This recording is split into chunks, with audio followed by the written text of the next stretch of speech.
بسم الله الرحمن الرحيم.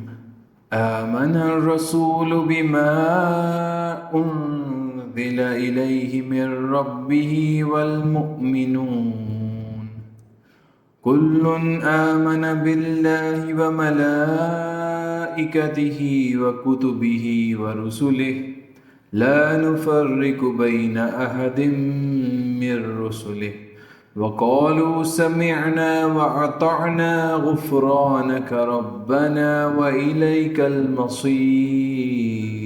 لا يكلف الله نفسا إلا وسعها لها ما كسبت وعليها ما اكتسبت ربنا لا تؤاخذنا إن نسينا أو أخطأنا ربنا ولا تحمل علينا إصرا كما حملته على الذين من قبلنا ربنا ولا تحملنا ما لا طاقة لنا به واعف عنا واغفر لنا وارحمنا أنت مولانا فانصرنا على القوم الكافرين.